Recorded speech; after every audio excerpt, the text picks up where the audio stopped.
My mother there, she's as harmless as one of those stuffed birds. You can tell an audience what's going to happen, or you can show them.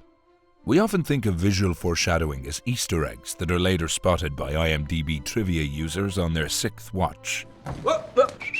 But nearly every filmmaker uses a form of visual foreshadowing to create a narrative that has a feeling of inertia and logical cause and effect. So, what is visual foreshadowing? We hope this is a bit of foreshadowing. By the end of this video, you'll hit subscribe and enable notifications. We'll be spoiling the following movies. Let's look at some hints. Are you watching closely? Foreshadowing is a technique in which a storyteller gestures to events that will happen later in the narrative. Foreshadowing can be split into 2 categories: direct foreshadowing, which explicitly lays out future events, and indirect foreshadowing, which more subtly indicates what will happen. For more on these 2 types, check out our video on the subject. Visual foreshadowing is largely indirect, priming an audience for what's to come without telling them forthright. A smart filmmaker is always employing visual foreshadowing, whether it be in their production design, their cinematography, or their editing. Visual foreshadowing undergirds a story with a level of innate coherence. It ensures that when a plot point occurs, it doesn't feel unearned, even if it is surprising.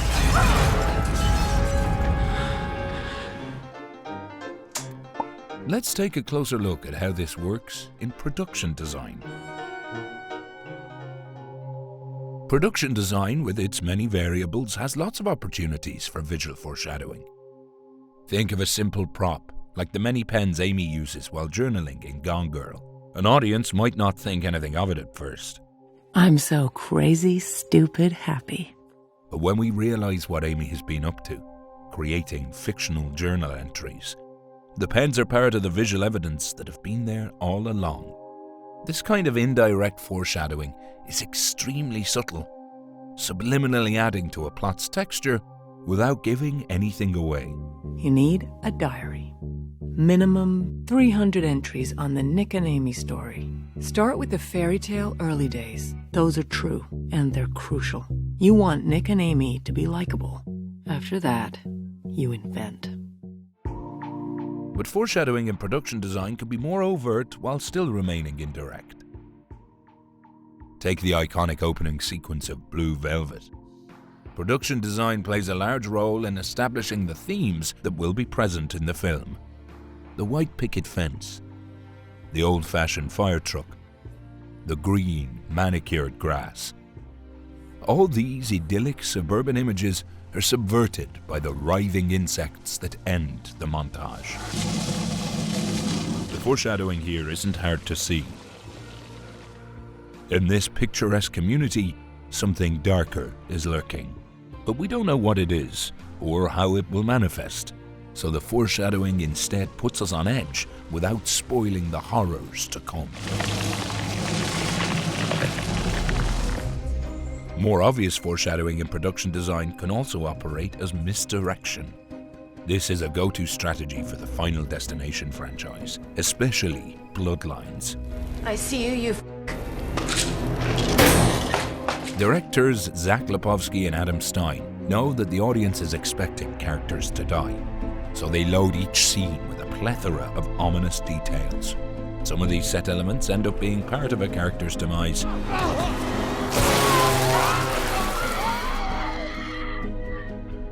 But others are red herrings, simply meant to keep us guessing. Eric. Ma, grill's ready. Costume design can also operate as visual foreshadowing. In The World's End, for example, the characters who end up being revealed as robots are dressed in blue, which also happens to be the color of the insides of the androids.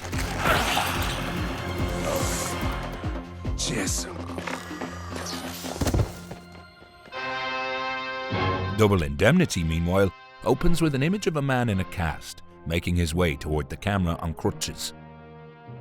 For much of the rest of the movie, the audience is on the lookout for this injury to reappear. And when it does, we know it is somehow important.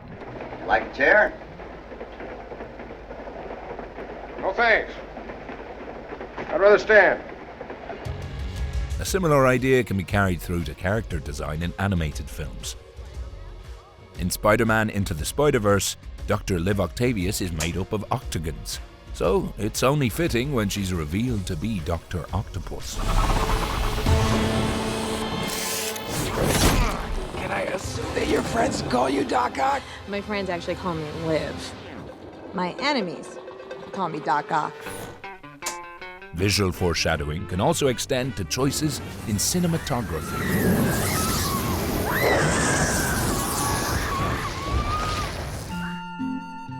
Foreshadowing in cinematography can take many forms. A framing choice can speak volumes. In Jojo Rabbit, for example, Taika Waititi has Rosie's shoes be the center of attention in several shots, which makes the devastating reveal later in the film feel all but fated.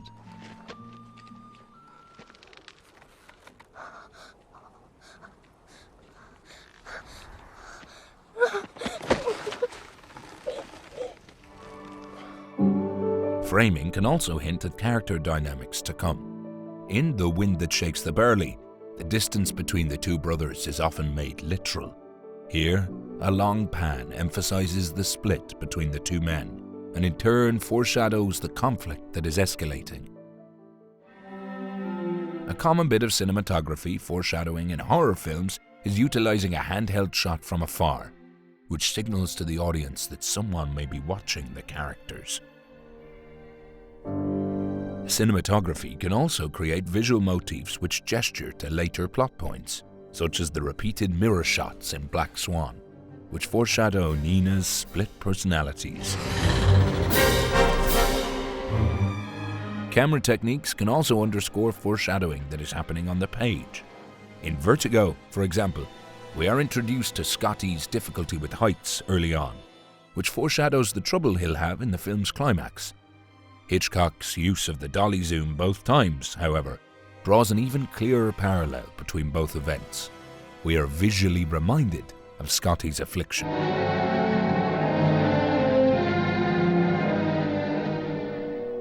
Color, too, can function as visual foreshadowing. The Matrix's green sheen gives it a distinct aesthetic, yes, but it also hints that Neo's world isn't natural, and links it to the green text we see on the computers. Staging choices can also hint at things to come. Think of this famous shot from Citizen Kane. Charles and his sled remain in the center of the frame even as our focus turns to what's happening inside.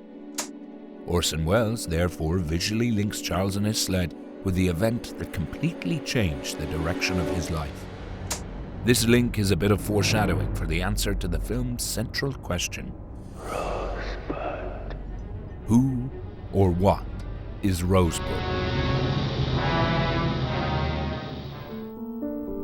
A filmmaker can further hone their visual clues in post-production. Ghosts are real. This much I know. Even if you've covered absolutely no foreshadowing on set, there is plenty of foreshadowing that you can create in the edit. People are always asking me if I know Tyler Durden. It can be as simple as cutting to future events, as Bob Fosse does in All That Jazz. We see flashes of Joe in a hospital bed throughout the runtime of the film, making his ending up there feel inevitable.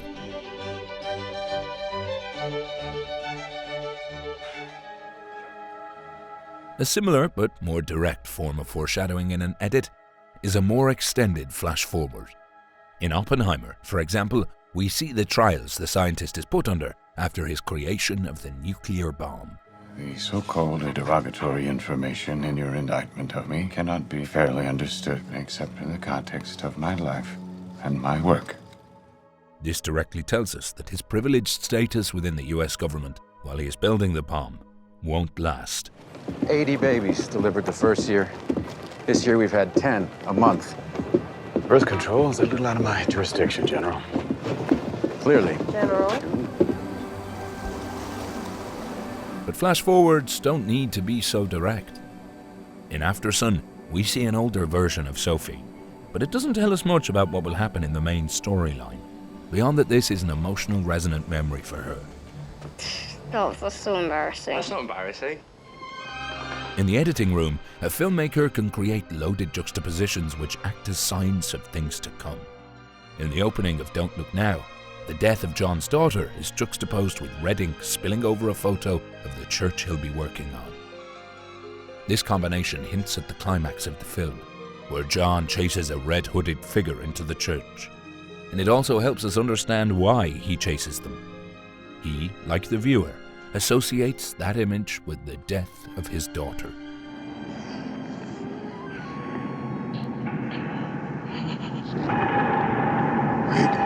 Wait.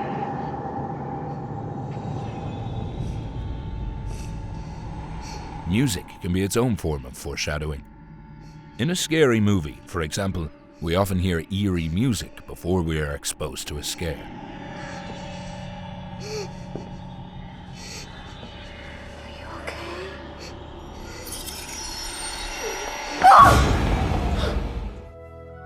But it can also be more intricate than that. In Star Wars, John Williams' theme for Anakin uses melodies from his theme for Darth Vader, which foreshadows who the innocent-seeming boy will become. The chosen one the boy may be. Nevertheless, grave danger I fear in his training. Master Yoda, I gave Qui-Gon my word. I will train Anakin.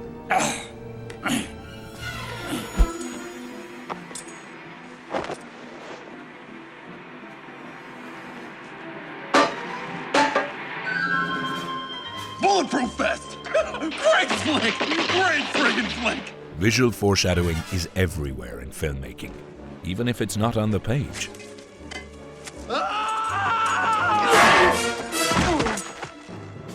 It's a sign that a director intimately understands the story they're telling and know how to weave its elements into every frame.